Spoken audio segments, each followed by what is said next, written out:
ओम नमः शिवाय। आप सभी व्यूअर्स का पुनः स्वागत है।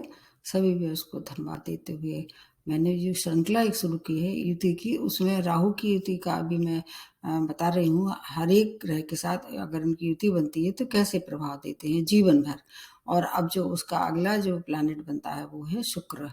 राहु और शुक्र की युति वैसे तो देखा जाए तो मंगल और चंद्रमा सूर्य की अपेक्षा ज़्यादा अच्छी होती है, क्योंकि क्या है, राहु है ये छाया ग्रह है और इनको इनको अगर श्रेणी के हिसाब से देखा जाए तो राक्षस श्रेणी में इनको रखा जाता है। और शुक्र भी क्या है, दैत्यों के गुरु हैं। तो इस तरह से ये मेल अगर देखा जाए तो ज़्यादा खराब नहीं होगा। लेकिन हर एक युति की कुछ पॉजिटिव पॉइंट होते हैं और कुछ नेगेटिव मतलब देखे जाए पॉइंट देखे जा सकते हैं। अब ये आपके अपने स्वयं की नेटर चार्ट पर निर्भर करता है। ज्योतिष की दुनिया में जब एक साथ दो ग्रह किसी एक ही भाव में प्लेसमेंट होती है तो इसको युति का नाम दिया जाता है। ये युति जीवन भर आपको प्रभावित करती है। बस इनके प्रभाव देखना चाहिए कि किस तरह से प्रभाव कर रहे हैं आपके जीवन में। अगर शुभ फल द्वारा युति बढ़ रही है, जैसे कि देवता श्रेणी में जो आ जाते हैं ग्रह, सब जानते हैं कि गजकेसरी योग, बुध आदित्य योग, लक्ष्मी नारायण योग, ये सब योग किसमें, जब अच्छे मतलब शुभ ग्रह या देवता श्रेणी के ग्रह आपस में युति बनाते हैं तो इनके ज़्यादा अच्छे प्रभाव होते हैं। इसके विपरीत कुछ अच्छे और भी रहते हैं। ये मैंने अलग अलग उसके लिए बनाए हैं युति के प्रभाव, आप चाहें तो देख सकते हैं। इसके पहले राहु के साथ सूर्य की, चंद्रमा की, मंगल की, बुध की, ये सब युति बनाई है। और राहु और गुरु के साथ तो चांडाल योग बनता ही है, उसका मैंने वीडियो बहुत दिन पहले अपलोड कर दिया था। अब आज मैं केवल राहु के साथ शुक्र की युति कैसी बनेगी ये देखना होगा। निश्चित रूप से राहु को क्या माना जाता है, राहु एक छाया है, माया भी है और छल है, कपट है, धोखा है।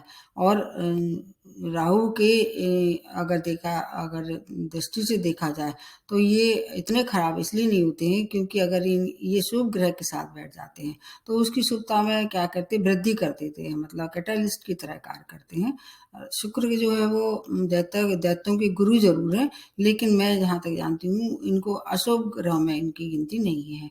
शुभता भरे हैं इनकी मतलब आपके जीवन के जितने भी अच्छे काम हैं, जितने भी शुभ कार्य हैं, जितने आपके जीवन का ऐश्वर्य है, वैवाहिक जीवन है, संतान है, हर तरह से ये जो आपके लिए अगर शुक्र अच्छा है ये सब आपको मिलने वाला है। आप अगर राहु उसके साथ अच्छी पोजीशन में मित्र राशि में बैठ जाए या आपके अच्छे भाव में बैठ जाता है तो उसको एम्पलीफायर कर देगा। तो आपको जो और अभी तक नहीं मिल पा रहे थे सुख, उसको अब मिलना शुरू हो जाएंगे। सौर मंडल में 7 ग्रह हैं जिसमें से कि कुछ देवता श्रेणी में आते हैं, कुछ राक्षस श्रेणी में आते हैं। तो अब आज जो बताने वाली हूँ वो राहु के साथ शुक्र की युति कैसे बनती है। राहु और शुक्र की युति के बारे में ऐसा कहा जाता है, इसके लिए शुक्र क्या है, जलीय तत्व के स्वामी है। और राहु जो है वो देखा जाए तो ये वायु तत्व के हिसाब से है। तो ये दो का मिलन जो है बहुत अशुभ नहीं मानते हैं, लेकिन कुछ चीज़ों में इसके लिए बहुत सावधानी की आवश्यकता है। जैसे इसको ज्योतिष की दुनिया में लंपट योग के नाम से जाना जाता है। और एक और इसके लिए नाम दिया जाता है जो कि नागमणि का योग कहते हैं। नागमणि योग मतलब क्या है, राहु को जो सिर जो होता है वो कैसा, नाग के आकार का, सर का जो ऊपर का जो धड़ होता है वो राहु होता है। और मणि का मतलब होता है कि हीरा, हीरा का मतलब होता है शुक्र, शुक्र का जो स्टोन है, जो रत्न है वो हीरा है। तो कुछ लोग उसको नागमणि योग भी कहते हैं। और लंपट योग इसलिए कहा जाता है क्योंकि शुक्र जो है वो क्या है, संतान उत्पत्ति के लिए भी देखा जाता है। अगर वो खराब स्थिति में होता है तो कई बार आदमी जो है वो सेक्सुअल डिसीज से या संतान उत्पत्ति के लिए अक्षम होता है, इसलिए इसको लंपट योग के नाम से भी जाना जाता है। कोई भी मतलब जहाँ तक है युति कोई भी, सब में पॉजिटिव और नेगेटिव दोनों ही प्रभाव देखे जाते हैं। और कुछ ऐसे भी देखे गए हैं कि राहु जो है अगर अपनी मित्र राशि में होता है, जो कि उसकी मित्र राशि है, किसको मानता है, एक तो शुक्र की राशि है जो है वृषभ राशि और तुला राशि, उसमें बनता है तो खराब फल नहीं देता है। कन्या और मिथुन राशि में अगर ये युति बनती है तो भी खराब फल नहीं देता है। लेकिन अगर चंद्रमा की राशि में बनता है, मंगल की राशि में ये युति बनती है, या सूर्य की राशि, सूर्य की अगर राशियों में या लग्न में ये युति बनती है तो ज़्यादा खराब परिणाम देती है। अब इसके अतिरिक्त और बहुत सी चीज़ें देखने के लिए पहले बताते हैं शुक्र के लिए। शुक्र हमारे जीवन के लिए किस चीज़ के उत्तरदायित्व हैं, जैसे जीवन में आकर्षण, संपन्नता, वैभव, धन, प्रेम, संतान और ऐसे क्षेत्रों के लिए ये वरदान होते हैं। राहु इसमें अगर आ जाते हैं अच्छी स्थिति में तो इन सब चीज़ों में ये वृद्धि कर देते हैं। इसके विपरीत अगर राहु ज़्यादा पावरफुल हो जाते हैं, शुक्र कमज़ोर हो जाता है, तो इसके इसके बिल्कुल विपरीत परिणाम मिलते हैं। आपकी आकर्षण क्षमता कम हो जाएगी और चरित्रहीन हो जाएँगे। एक यही योग ऐसा है जो कि चरित्रहीन देता है, इसलिए इसको सबसे खराब मानते हैं। चरित्र के हिसाब से सबसे खराब युति मानी जाती है ये, इसीलिए इसको लंपट योग के नाम से जानते हैं। चरित्रहीनता, दरिद्रता, वैवाहिक जीवन अस्त-व्यस्त रहता है। एक तो संतान उत्पत्ति में की संभावना कम होती है, अगर होती भी है तो संतान से आपको लाभ नहीं मिलता, मतलब लाभ का मतलब ये उसे सुख नहीं मिलता है और उनसे बहुत परेशानियों का सामना करना पड़ता है। और ऐसे लोग जो है वो अगर पंचम और सप्तम भाव में अगर ये बन जाती है युति तो ये लोग अक्सर प्रेम विवाह करते हैं, मतलब 99% जो है वो ये करते हैं प्रेम विवाह। और इसके साथ-साथ एक बात और भी है कि ये करते तो ज़रूर प्रेम विवाह हैं, लेकिन इनको धोखा मिलता है। एक बार ज़िंदगी में ऐसी स्थिति ज़रूर इनको से गुज़रना पड़ता है, जब इन्हें क्या है कि किसी स्त्री वर्ग से जो आरोपों का सामना करना पड़ता है, झूठे आरोपों का, अपमानित होना पड़ता है समाज में। तो अगर ये खराब स्थिति बनी है, जैसे मैंने पहले ही बताया कि हर एक मतलब उसके युति की 2 नेगेटिव और पॉजिटिव 2 प्रभाव होते हैं। तो पॉजिटिव है तो समझ लीजिए आपके मुकाबले कोई धनी नहीं होगा, आपकी जैसी कोई आकर्षण क्षमता नहीं होगी।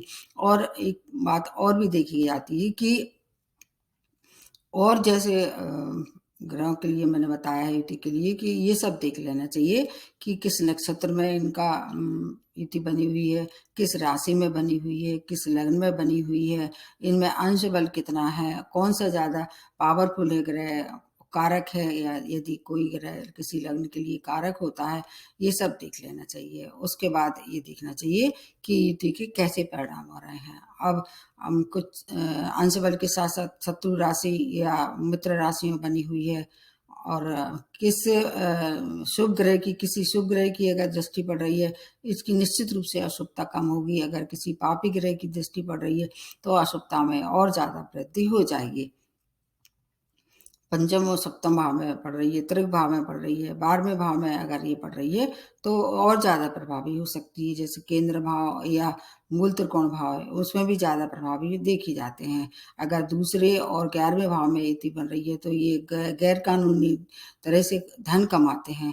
अगर अच्छे भाव में पड़ रही है, जैसे मूल त्रिकोण में या लग्न में पड़ रही है, तो ऐसे लोग मैंने देखा कि जो ब्यूटी कॉन्टेस्ट वगैरह जो होते हैं, उसमें ये अक्सर सफल होते हैं। अभिनय की दुनिया में ऊँचाइयों तक पहुँचते हैं, क्योंकि शुक्र जो है वो अभिनय के लिए और अपने आकर्षण के लिए देखे जाते हैं। और ये दुनिया जो है वो फ़िल्मी दुनिया या जो भी इस तरह से जो होते हैं, मॉडलिंग है, इनमें अगर आपके अंदर आकर्षण क्षमता है, आपको वे ऑफ प्रेज़ेंटेशन आपका बहुत अच्छा है, तो आप ऊँचाइयों तक पहुँच सकते हैं। तो इसलिए ये बहुत मायने रखती है कि अगर शुक्र पावरफुल है, तो उसको राहु भी और ज़्यादा एम्प्लीफाई करके उसको पावरफुल बना देता है।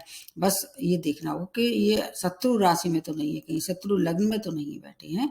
अगर ऐसी स्थिति बन रही है, तो फिर आपको फिर थोड़ा-सा परेशानियाँ ज़्यादा आने वाली हैं। अब हर एक राशि के साथ-साथ मैं बताना चाह रही हूँ कि जैसे अगर वृष राशि में है, तुला राशि में है, मिथुन राशि में है या कन्या राशि में है, तो आपको फिर उतना ज़्यादा परेशान होने की आवश्यकता नहीं है। और इसके साथ-साथ अगर नक्षत्र के हिसाब से देखा जाए, तो इसके नक्षत्रों के लिए मैं बता देती हूँ कौन-कौन से नक्षत्र हैं। जैसे कि शुक्र के नक्षत्र हैं, भरणी नक्षत्र में बनी हुई है, पूर्वा फाल्गुनी में बनी हुई है या पूर्वाषाढ़ा नक्षत्र में बनी हुई है। तो ये किसके शुक्र के नक्षत्र हैं, तो शुक्र ज़्यादा पावरफुल होगा, तो राहु का प्रभाव निश्चित रूप से कम होगा, आपको शुक्र की शुभता मिलेगी। अगर आद्रा, स्वाति या सद्भिता नक्षत्र में बना हुआ है, तो राहु ज़्यादा प्रबल होगा, उससे आपको फिर राहु से थोड़ा-सा और ज़्यादा उसकी अशुभता प्राप्त होगी। उसमें शुक्र थोड़ा-सा कैसा हो जाएगा, कमज़ोर हो जाएगा। ये देखना होगा। और एक और इसके नेगेटिव पॉइंट मैं कुछ और बताती हूँ, नेगेटिव पॉइंट और पॉजिटिव पॉइंट। अगर ये युति आपके राहु के साथ बनी है, तो ये एक ऐसी चमक है जिसमें आदमी डूब जाता है, आसानी से उसमें बाहर नहीं निकल पाता है। आदमी जो है वो शौकीन हो जाता है किन-किन चीज़ों का, खाने का, पीने का, विदेशी यात्राएँ, नशा, स्वयं पर व्यय और अपूर्व सेक्स के प्रति आकर्षण, इसीलिए इसको चरित्रहीनता की श्रेणी में रखा जाता है। एक आसक्त मतलब हो जाता है, किसी के प्रति इतना ज़्यादा आसक्त हो जाता है, उसमें डूब जाता है, उसकी वजह से उसको एक बार जीवन में निश्चित रूप से आरोपों का और प्रत्यारोपण का, झूठे आरोपों में फँसना पड़ता है, उसकी वजह से अपमानित होना पड़ता है, आदमी जुनूनी हो जाता है। राहु क्या है, एक धुआँ है, एक धुंध सी एक जो है वो आपके जीवन में ये बिछा देता है, लगा देता है चारों तरफ, उसमें आपको केवल आकर्षण ही आकर्षण दिखता है, एक ही पक्ष देख पाते हैं आप। उसके जो मतलब नेगेटिव पॉइंट हैं उसको कुछ समय के लिए आपके मतलब बिल्कुल आँखों से पर्दा चढ़ जाता है, धुंध सी छा जाती है और हर एक नई चीज़ों के पीछे भागता है आदमी। ऐसा मतलब इंसान जो कि अगर इसमें इसके खराब प्रभाव है तो एक उस ओर को हर एक नई चीज़ का आविष्कार करता है और ऐसी स्थिति में कई बार वो पुराने रिश्ते, पुरानी चीज़ों को छोड़ता भी चला जाता है। स्वयं पे बहुत ज़्यादा खर्च कर सकता है और ऐसे लोग अक्सर कर देखा गया है कि दोस्ती में, प्रेम में धोखा खाते हैं और धोखा देते भी हैं, दोनों ही बातें हैं। इसलिए ये जब जब कभी भी व्यवहार करते हैं, तो इसको विशेष तौर से देख लेना चाहिए। अगर ये युवती बढ़ रही है नेटर चार्ट में, चाहे वह मेल की में हो, चाहे फीमेल की में है, तो दृष्टि का भी अनुमान लगाना चाहिए। किस नक्षत्र में बन रही है, किस लग्न में पड़ रही है, उसके बाद सही अनुमान लगाना चाहिए। और आदमी जो है वो डूब किस-किस चीज़ में जाता है, स्थिर सुख में डूब जाता है। वासना का मतलब जो है वो कहना चाहिए बहुत ज़्यादा आदी हो जाता है। उसको रात और दिन का कुछ आभास नहीं होता है। इस तरह आसक्त हो जाता है मतलब अकंठ डूब जाता है स्थिर सुख में और उसके बाद अगर वो उसको अगर किसी और के प्रति आसक्त होता है तो एक के बाद एक आप मतलब बदलते रहते हैं। रिश्ते आपके कैसे हो जाते हैं, लॉयल्टी नहीं रखते।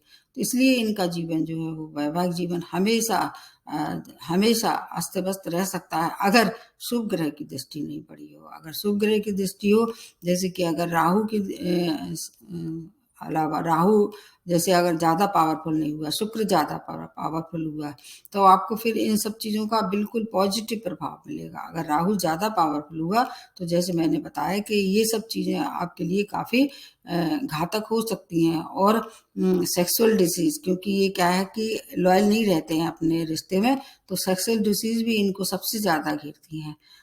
अलग-अलग उसका प्रभाव बताती हूँ मैं कि अलग-अलग ग्रह की अगर इन पे दृष्टि पड़ रही है, जैसे अगर चंद्रमा की दृष्टि पड़ रही है इन पे, जैसे चंद्रमा को एक दृष्टि का वरदान है सप्तम दृष्टि, तो ये आपको मन के भटकाव से ये बचा लेगी। चंद्रमा में इतनी शक्ति हो और अच्छी राशि में हो, उच्च राशि में हो या स्वयं की राशि में हो जो कि कर्क राशि, तो वो ये मन के भटकाव को ये बचा सकती है। अगर गुरु की दृष्टि इस युति में बन रही है, तो ये क्या करेंगे ऐसे समाज में अच्छे काम करेंगे और स्त्री वर्ग का उद्धार करने के लिए ऐसा इनका जन्म माना जाता है। अगर मंगल की दृष्टि पड़ रही है इन पे, तो मेडिकल क्षेत्र में अच्छा नाम कमाएँगे, नई-नई रिसर्च करने वाले हैं और अगर बुध की अच्छी शुभ बुध की दृष्टि पड़ रही है, तो ऐतिहासिक खोज में डूब जाएँगे। लेकिन इसके विपरीत अगर शनि की दृष्टि पड़ रही है, तो फिर आपको ये मतलब और ज़्यादा आपको क्या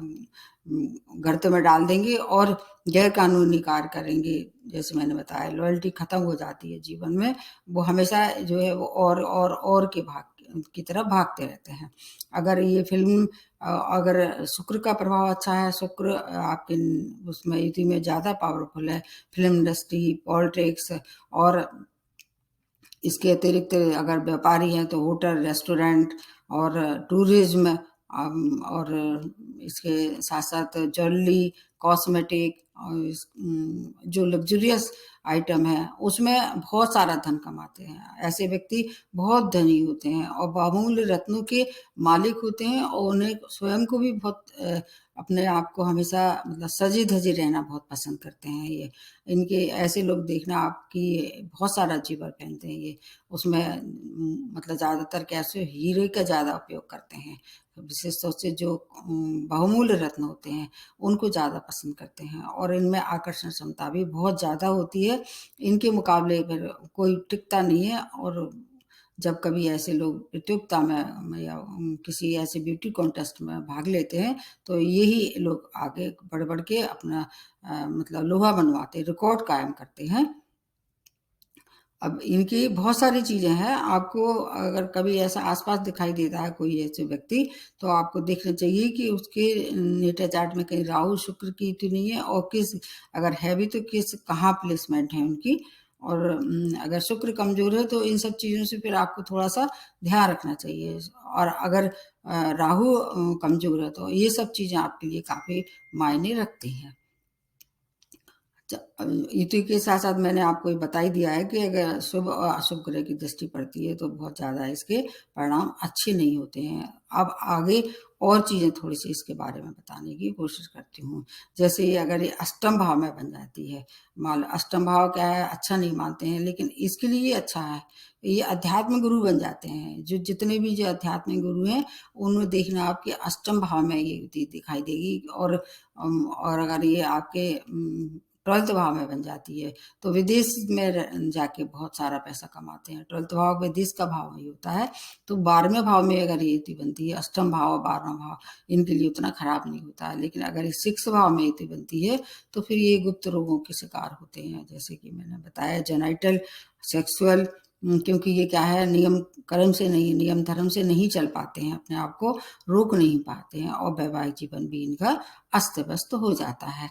इसमें उनको स्वयं पे निश्चित रूप से कंट्रोल करना चाहिए और अगर अगर ऐसा बन रहा है तो आपको कुछ चीज़ों का आपको जीवन भर ध्यान रखना चाहिए। जैसे स्त्री वर्ग का सम्मान करें हमेशा, कभी भी ऐसा ना हो किसी भी रूप में अपने चाहे घर की महिला हो, चाहे बाहर की महिला हो, स्त्री का हमेशा सम्मान करें।